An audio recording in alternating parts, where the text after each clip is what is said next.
أعوذ بالله من الشيطان الرجيم. بسم الله الرحمن الرحيم. الحمد لله الذي لا يبلغ مدحته القائلون ولا يحصي نعماءه العادون ولا يؤدي حقه المجتهدون، الذي لا يدركه بعد الهمم ولا يناله غوص الفطن، الذي ليس لصفته حد محدود ولا نعت موجود ولا وقت معدود ولا أجل ممدود. ثم الصلاة والسلام على أشرف الأنبياء والمرسلين محمد وعلى آله الطيبين الطاهرين وأصحابه الغر الميامين، وبعد. يقول الحق سبحانه وتعالى في محكم كتابه المجيد: أعوذ بالله من الشيطان الرجيم. أم تحسب أن أكثرهم يسمعون أو يعقلون إن هم إلا كالأنعام بل هم أضل سبيلا. صدق الله العلي العظيم. Kwa mara nyingine, assalamu alaikum wa rahmatullahi wa barakatuh. Tunamshukuru Mwenyezi Mungu leo tukiwa katika darasa yetu ya 15 kuhusu uhalisia wa elimu, mjadala baina ya mtazamo wa kibepari na mtazamo wa Qur'an. Katika darasa yetu ya jana tulikuwa tunajadili mfumo rasmi wa elimu, baada ya kuelezea kwamba katika aina za elimu, aina ya tatu inakusanya hizi elimu tatu, au tuseme mifumo mitatu ya elimu ambayo inazingatia namna ya uwasilishaji: formal education, non-formal education na informal education. Elimu rasmi, elimu isiyokuwa rasmi na elimu ya kawaida. Tumesema kwamba elimu rasmi ina mambo mengi mazuri, lakini upande mwingine ina mambo ambayo si mazuri. Katika mambo ambayo yanaujenga ukoloni zaidi, lakini vile vile yanamuondosha mwanadamu katika suala zima la kumtambua Mungu katika elimu. Ile elimu ukisoma humuoni Mungu wala huoneshwi Mungu yuko wapi. Hakuna eneo ambalo pananasibishwa Mungu na elimu. Sio biolojia.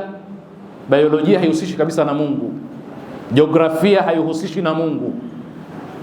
Kemia haihusishi na Mungu. Astronomia haihusishi na Mungu. Na taaluma zote ambazo watu wanazisoma ambazo Mungu anahusika, na Qur'ani imetaja elimu zote hizo kwamba ni ishara na alama, aya za kumtambua Mungu, kama vile usiku na mchana, kuwepo kwa milima kuitandika ardhi, kuwepo na bahari na mito, kuwepo kwa jua na mwezi, kuwepo na kiza na mchana, mbingu na ardhi, vyote vimetajwa, nyota vimetajwa na Mungu kama ishara ya kiilmu inayosaidia kumtambua Mwenyezi Mungu Subhanahu wa Ta'ala. Lakini mfumo rasmi wa elimu ni mfumo wa kisekula ambao unatenganisha baina ya mbingu na ardhi, baina ya Mungu na viumbe, na hakuna uhusiano baina ya sayansi na Mungu.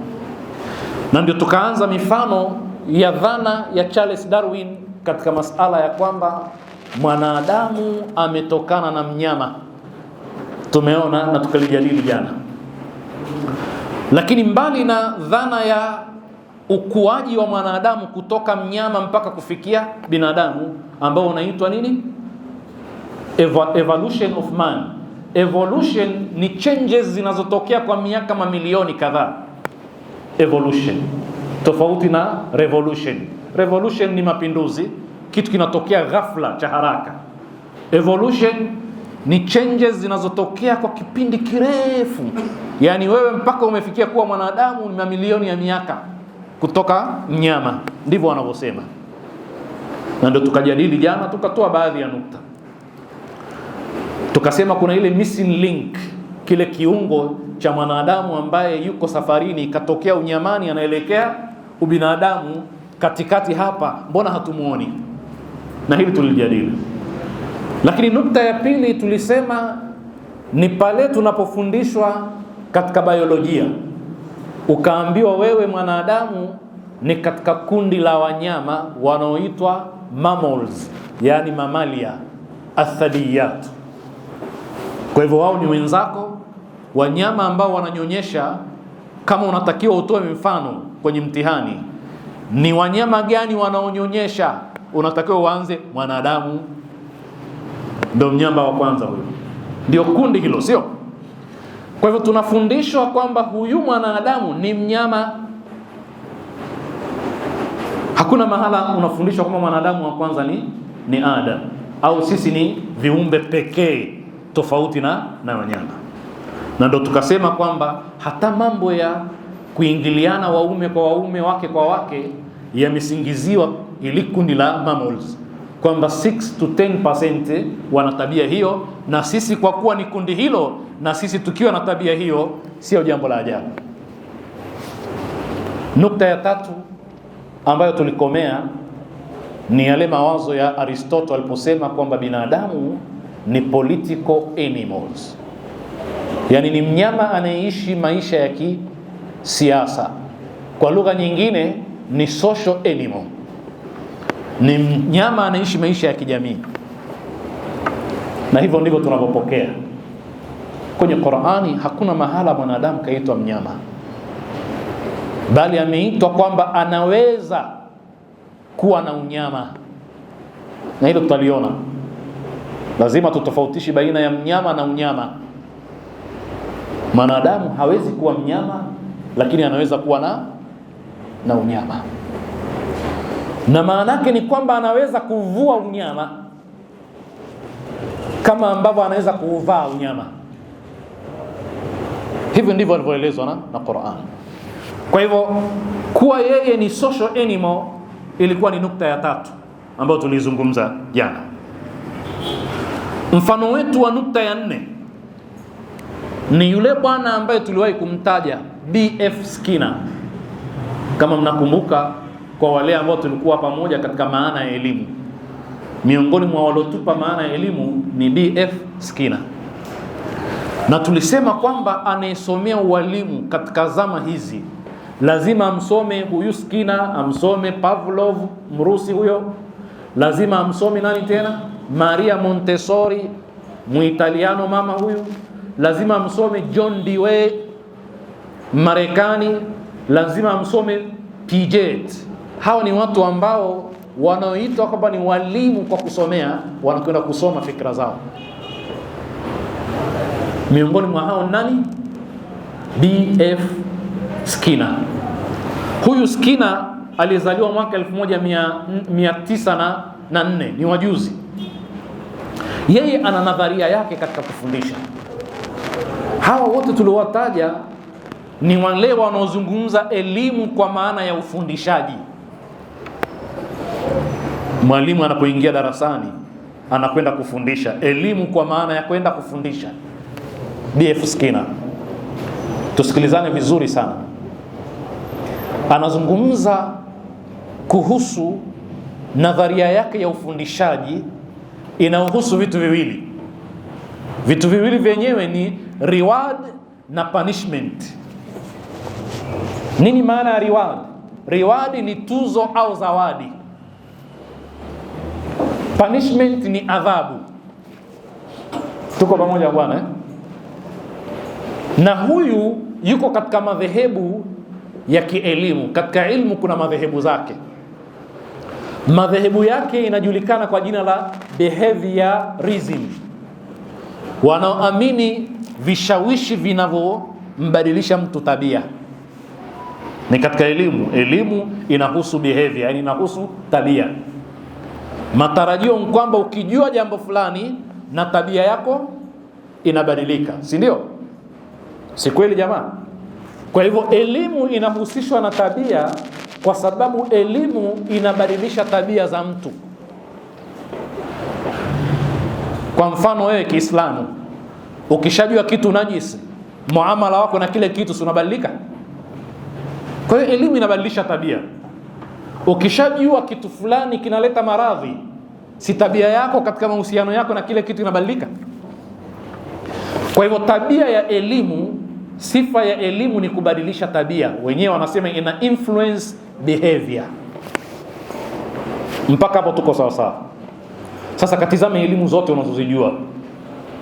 Mtoto akishashika moto akaungua, kwa mara ya kwanza ni mtoto mdogo, alikuwa hajui kama moto unaunguza. Tumesema hivyo, tumetoa mfano mara nyingi. Kagusa sufuria ya moto akaungua, maana yake kapata elimu, sio? Ukimshika mkono wake kumsogeza tena, atatumia nguvu zake zote kujizuia, sio?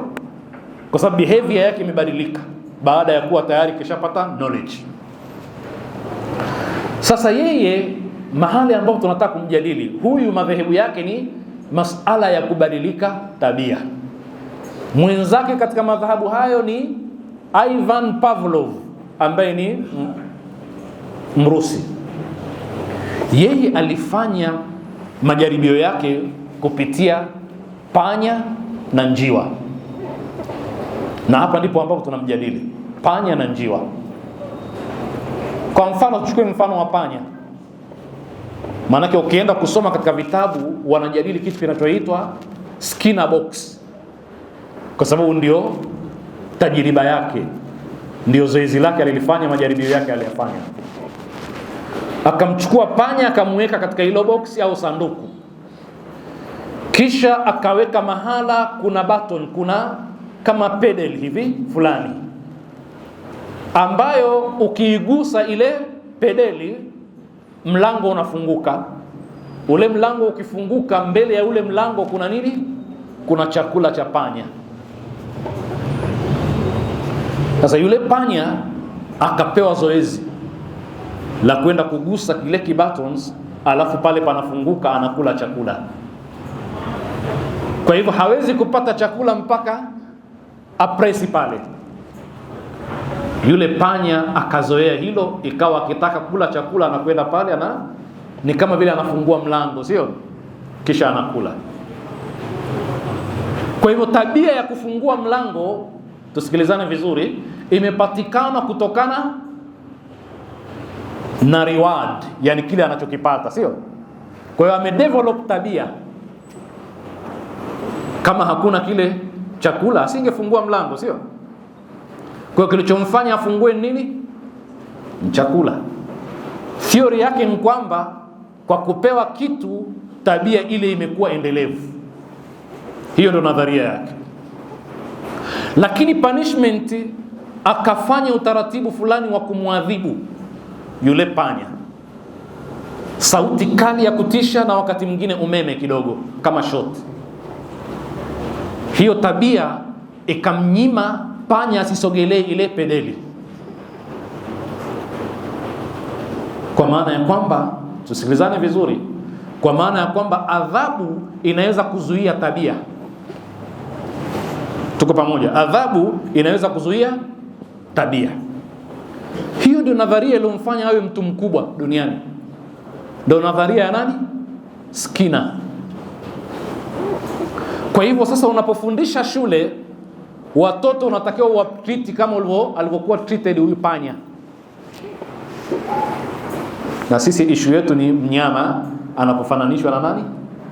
Na mwanadamu. Kwa hivyo watoto shuleni ukiwapa zawadi kwa kufanya vizuri, tabia ile itakuwa. Ukimwadhibu ataacha tabia fulani kwa kuadhibiwa. Ndio maana kuna mjadala mkubwa katika elimu kwamba mtoto apewe zawadi kwa kufanya vizuri au aadhibiwe kwa kufanya vibaya. Wewe unaonaje? Huu ni mjadala na ni fikra za Skinner. Mnakumbuka katika darasa zetu za Ramadhani iliyopita tulizungumza kuhusu kumwadhibu mtoto. Tukasema Mtume hajawahi kupiga mtoto hata aliyokosea. Nakumbuka hilo. Na suala la kupiga lina mjadala katika Uislamu. Pamoja na hadithi iliyokuepo, tukasema Mtume aliwahi kupiga? Majibu yakawa hakuwahi kupiga, sio?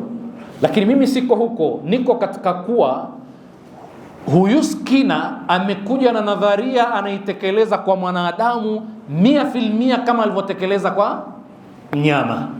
Anamhukumu mwanadamu kama alivyomhukumu mnyama, bila kuzingatia kwamba kuna sifa za ziada alizokuwa nazo mwanadamu mnyama hana. Tuko pamoja? Nikupe mfano. Mwanadamu kweli anasukumwa na reward, zawadi, tuzo, mkweli jamaa, au kwa lugha nyingine tusema appreciation, kutambua. Yani hata mkeo pale nyumbani ukitambua chakula kizuri alichokipika na ukasifu, anakuwa encouraged, sio? Kesho atapika vizuri zaidi, atakuwa na moyo wa kupika zaidi, sio? Hiyo kweli. Mimi na wewe, wengi katika sisi, acha kina Sayyidina Ali, watu waliofika hatua za juu, wanasema kwamba ewe Mwenyezi Mungu, mimi sikuabudu kwa sababu ya moto, wala si kwa sababu ya pepo, wala kwa sababu ya kuogopa moto, sio Lakini mimi na wewe, si tunataka thawabu? Thawabu ni reward, hakuna mtu anayekataa, sio? Kwa hiyo mimi na wewe, tabia zetu nyingi, unaogopa uzinifu, unaogopa kuiba, unaogopa kusema uongo kwa sababu punishment, na unatamani kufanya, tunaswali na usiku unaamka unaswali, unafanya ibada nyingine za siri kwa sababu ya nini? Reward. Jakataa kimsingi. Lakini mwanadamu tabia zake zote zinapelekwa na reward na punishment. Mwanadamu si ana uhuru wa kuamua, tofauti na mnyama. Umeweka wapi akili ya mwanadamu na uhuru wake?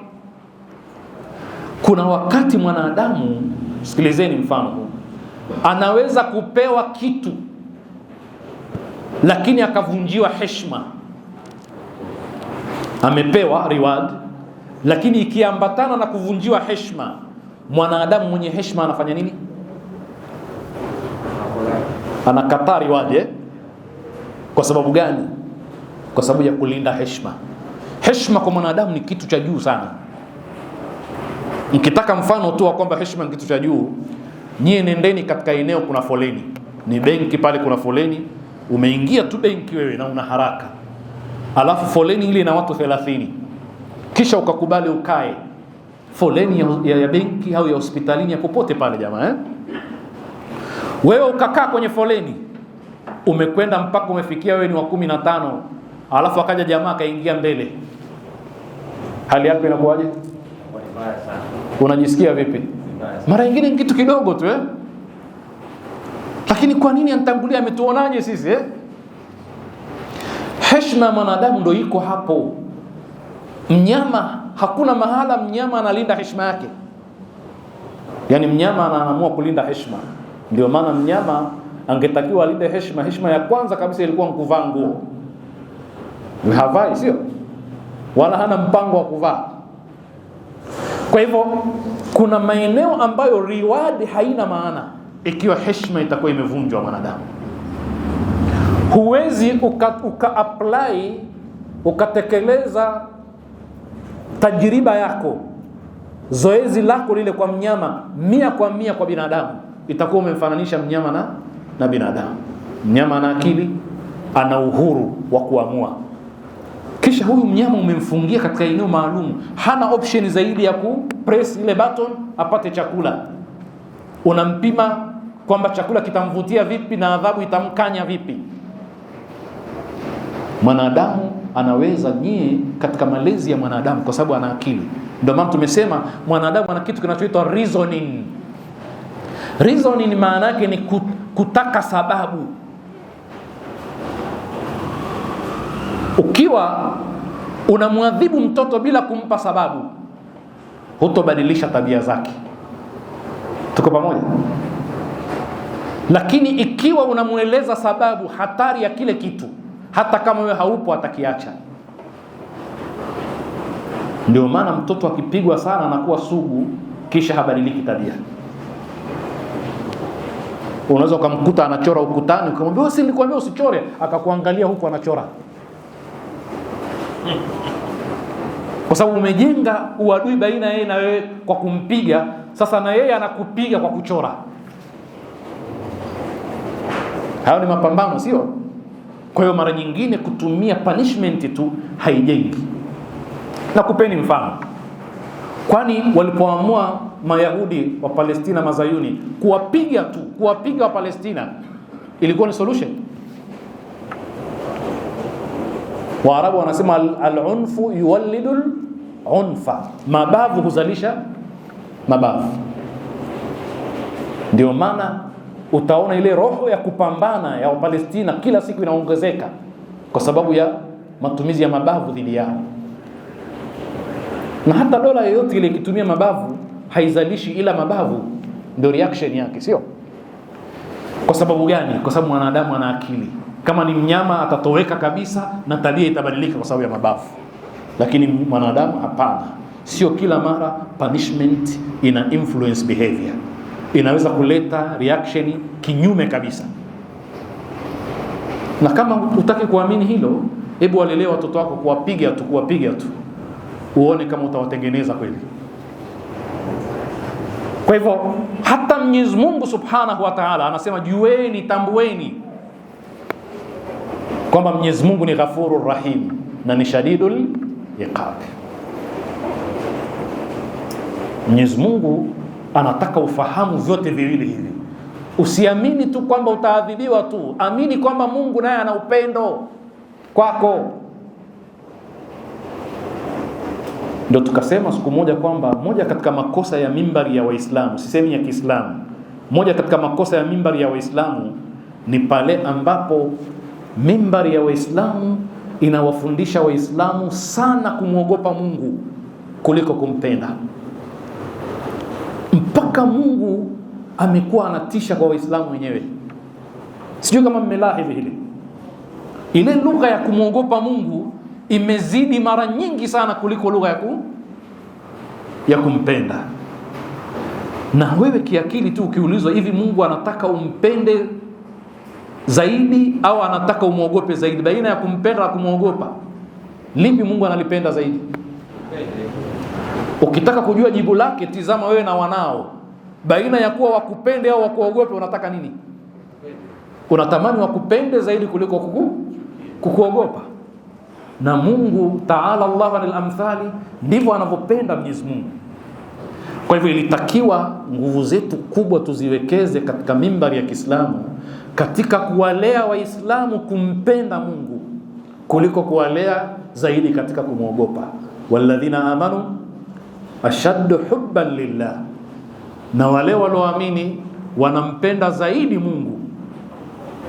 Na ndio ukisoma katika dua Kumaini utaona maeneo ya Imam Ali anavyozungumza kuhusu mapenzi yake kwa Mungu,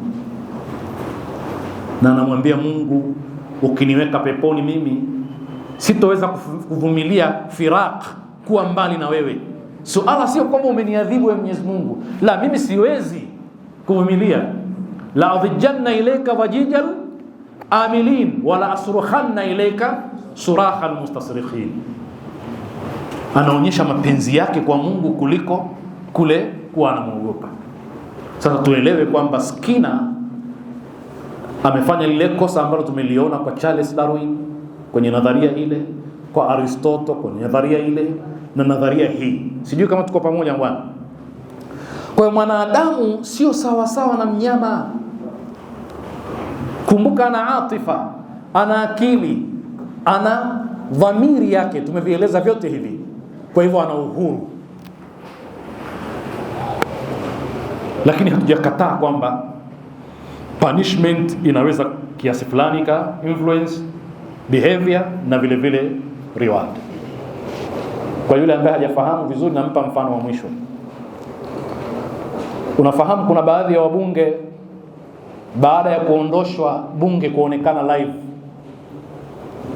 walikuwa hawana interest ya kuchangia tena.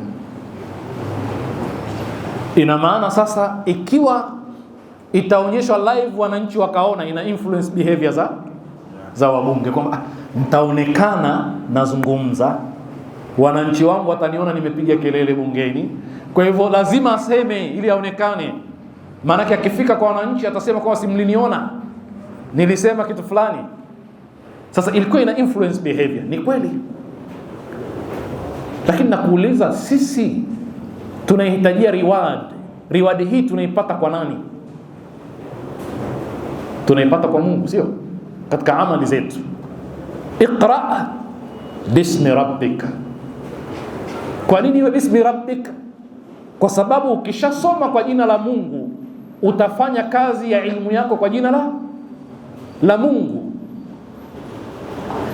Ina maana ukiwa daktari, kuna wagonjwa pale, huwezi ukagoma wagonjwa wafe kwa sababu ya mshahara, japo unauhitajia mshahara, sio? Kwa sababu kitakachokufanya uende mbio ni ile iqra bismi rabbika alladhi khalaq. Sitokuheshimu wewe kwa sababu unanipa nini, nitakuheshimu wewe kwa sababu Mungu ananitaka. Kwa hiyo behavior zangu ziko influenced na nini? Zimeshawishiwa na Mungu. Riwadi, lakini riwadi ya nani? Ya Mwenyezi Mungu Subhanahu wa Ta'ala. Kwa hiyo ujenzi wa kijamii utakuwa mkubwa. Punishment tunaopeana sisi binadamu sio lazima darasani. Sijakusalimia, hiyo ni punishment, eh?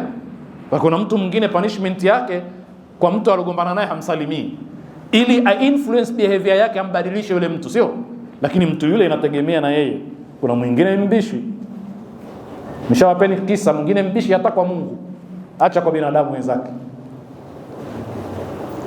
Ndio wapeni kisa fulani hapa kwa wale ambao hawajawahi kusikia, nirudie, cha yule Muislamu mwenzetu kutoka Pemba, leo namtaja ni kutoka wapi, ambaye alilima nini? Mpunga, ukastawi, ukapendeza sana, kiasi kwamba kila anayepita anasema mashaallah, fulani mara hii amepata, fulani mara hii amepata. Maanake mashuke yale yamejaza, na mpunga umekwenda mpaka umekaribia kuvunwa, umependeza mashaallah. Siku moja tu, na ilikuwa ni mwezi wa Shaabani huo, siku moja pakaingia kundi la ndege wakaumaliza wote. Sio, unafahamu wale ndege wanaosafiri kwa pamoja? Palishuka kundi la ndege pale wakaumaliza wote. Bwana yule akija kwenye shamba lake alitizama tupu, akashika kiuno akitizama shamba. Sasa hiyo tuseme ni punishment, sio? Akilitizama shamba akaanza kuzungumza na Mungu, anasema, Mungu, mara hii naona hukutaka kunipa, ulitaka kunionesha tu, lakini hukutaka kunipa. Lakini mara hii umekutana na kidume mwenzio, na Ramadhani hii sifungi. Haya, kiumbe akifikia hivyo anaadhibiwa.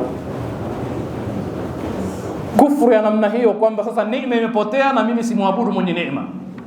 Kwani unafikiri Firauni alikuwa haamini kwamba Mungu yupo? Kwani Ibilisi haamini kwamba Mungu yupo? Anaitwaje kafiri Ibilisi? Na yeye anajua Mungu yupo, kabishana na Mungu.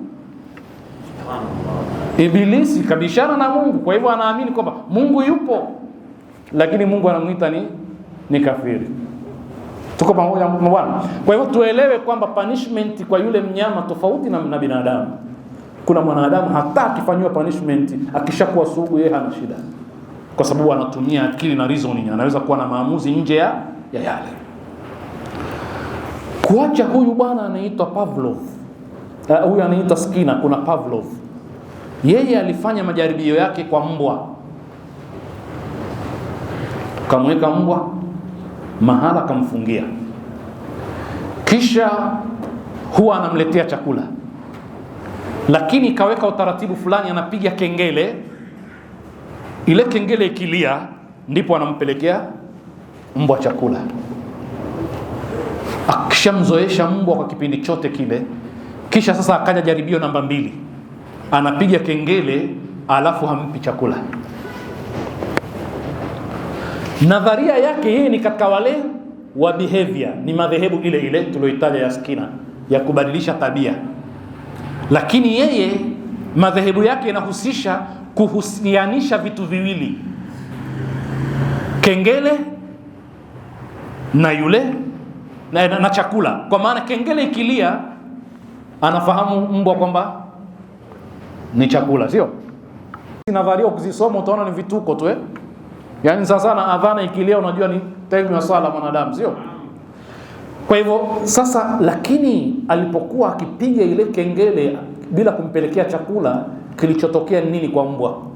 Mate yakawa yanadondoka mengi. Maanake chakula kile akikifikiria kinajaza kinywa chake mate. Tabia hata kwa mwanadamu, sio?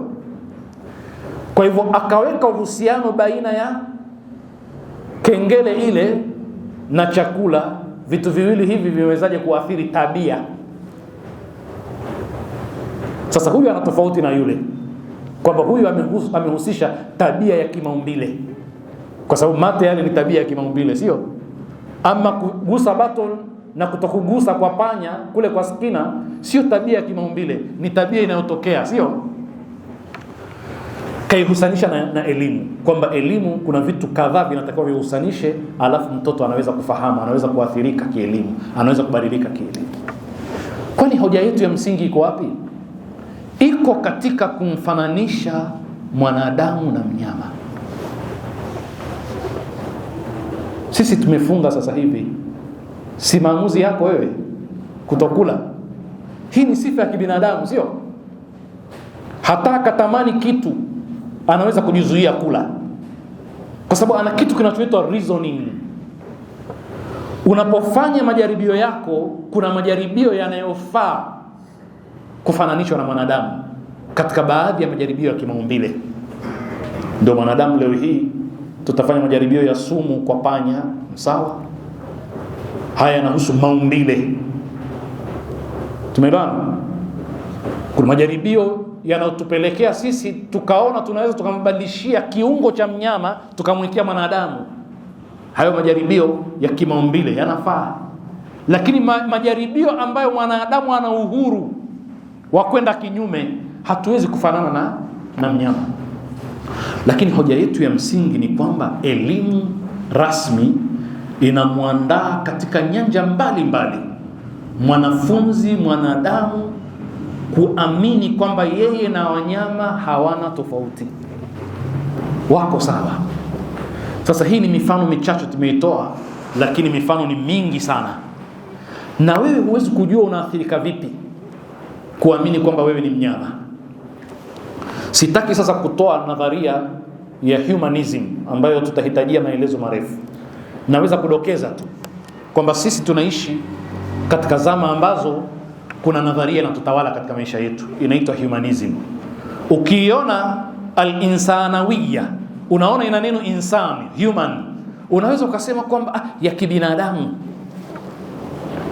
lakini ukweli si ya kibinadamu, ni ya kinyama.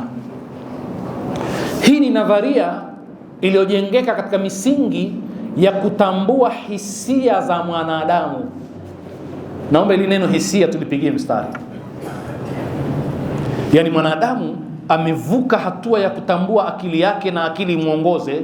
Sasa ana nadharia ambayo imejengeka katika misingi ya kutambua hisia zake.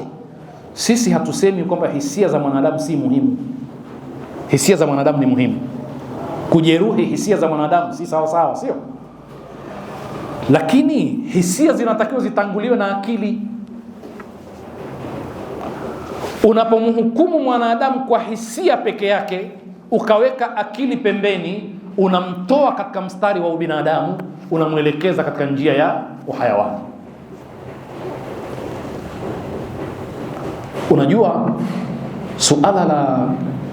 masala ya ngono za jinsia moja linatawaliwa na dhana ya hisia. Kama hisia yake iko vile, lazima tutambue hisia za mwanadamu. Inapiganiwa sasa hivi kwamba bwana, msijeruhi hisia za wanadamu hata kama ni za kihayawani. Na kwa kuwa tumeshaandaliwa kuamini kwamba sisi wenyewe ni hayawani, ni mammals, sisi wenyewe tumetokana na hayawani, kwa hivyo kutambua hisia pasina akili linakuwa jambo la kawaida tu. Na hapa ndipo ambapo nataka tuwe makini sana katika mazungumzo yetu yajayo. baada ya mwanadamu kutengenezewa mazingira ya kwamba yeye na mnyama hawana tofauti kubwa, wako sawa sawa, uhusiano wa mnyama na mwanadamu ulibadilika. Mnyama akaendelea kuwa ni rafiki wa karibu sana na binadamu, bali wakati mwingine mnyama akawa ni rafiki kwa binadamu kuliko binadamu kwa binadamu wenzake. Yani inafikia mahala binadamu anaamini anafikia hadi ya kuwa rafiki wa mnyama kuliko kuwa rafiki wa binadamu mwenzake. Sasa katizamini takwimu za wenzetu wanaoitwa kuwa wameendelea, idadi ya watu walorithisha mali zao wanyama wao. Kaandika wasia na amemtumia mwanasheria maalum, na mkataba umeandikwa kwamba nitakapokufa mali zangu zote zitumiwe na mbwa wangu. Huyu bwana si kwamba hana ndugu kashushwa kutoka mbinguni yeye peke yake tu, hana familia, hana jamaa, hapana. Ana wajomba, ana mashangazi, lakini ameona mnyama wake ndio wa karibu zaidi kuliko hao. Na tuchukulie mfano angekuwa hana ndugu yoyote, bado binadamu ndio ndugu wake wa kwanza kabla ya mnyama. Haya mambo ni ya kawaida sana katika nchi za wenzetu. Lakini sasa sio suala hilo tu. Baada ya mapinduzi ya viwanda, na hapa tusikilizane vizuri, watoto wanaposoma shuleni mapinduzi ya viwanda na kuonyeshwa tu mazuri ya mapinduzi ya viwanda ni makosa. Na sisi tunapotaja kasoro za mapinduzi ya viwanda, isionekane kwamba tunapinga mapinduzi ya viwanda. Mapinduzi ya viwanda yanaitwa Industrial Revolution, yalisababisha mambo mengi yakiwemo social changes, mabadiliko ya kijamii. Miongoni mwa mabadiliko ya kijamii ni haya tunayaona sasa hivi, kuvunjika kwa familia. Kwa sababu wawekezaji katika viwanda walimtoa mwanaume, wakamtoa mtoto, na wakawatoa wanawake katika nyumba zikabaki uchi, sio? Pakaanzisha harakati za kumkomboa mtoto asiende kunyonywa, mtoto akabaki. Kwa hivyo katika athari za kijamii za mapinduzi ya viwanda ni mwanamke kutolewa nyumbani. Wazungu pia walikuwa hawamtoi mwanamke nyumbani, alikuwa akilea, akimtengeneza mwanadamu. Sasa walipomtoa yeye na mwanamume ametoka, nyumba iko uchi, tunataka ile nyumba iendelee kutunzwa. Pakaanza harakati za kuachia nafasi ile wanyama. Mbwa anafundishwa namna ya kumpokea mtoto kwenye gari la shule akitoka shuleni. Mtoto akitoka shule pale kwenye kituo, mbwa ndio yuko pale anatingisha mkia kwa furaha, anakwenda anapokea begi la mtoto, anatangulia mbele mpaka ndani nyumbani. Najua hayo sio? Kwa sababu sasa nani yupo? Hakuna aliyokwepo. Huyu mnyama sasa ndio rafiki, ndio mlezi, ndio mtunza nyumba. Yale mapenzi yalipozidi kwa wanyama, wengine waliamua, kwa nini nisiolewe na mnyama? Kwa nini nisioe mnyama? Ukiyazungumza hapa utadhani ni asatirul awwalin. Yaani utadhani ni visa vya kubuni, ni ngano. Kiswahili tunasema ngano. Hapo zamani za kale palikuwa na kadha na huyo kadha alikuwa kadha, ndio ngano hizo, sio? Lakini ni mambo ya kweli jamaa, kwamba watu wenye akili zao wanakusanyika kwenye sherehe na wanakunywa vinywaji mbalimbali, na bwana harusi katika hiyo harusi ni mbwa, na hakuna anemcheka mwenzake, na mambo yanafanyika, alafu mnawaita wamestaarabika, wameendelea. Watu wenye akili zao wanakodisha holi kubwa na wanaingia gharama kubwa, na kila mmoja anakuja na mbwa wake, wanafanya mashindano ya mavazi ya mbwa. Mmeona hamjaona? Mmekaa pale, kila mtu anapitisha mbwa wake na namna alivyomvalisha, alafu atoke mshindi aliyependeza katika mbwa ni nani? Na mjue kwamba mbali na holi na wale kuja pale kwa gharama, mjue kuna watu waliolipwa pia kushona mavazi ya mbwa.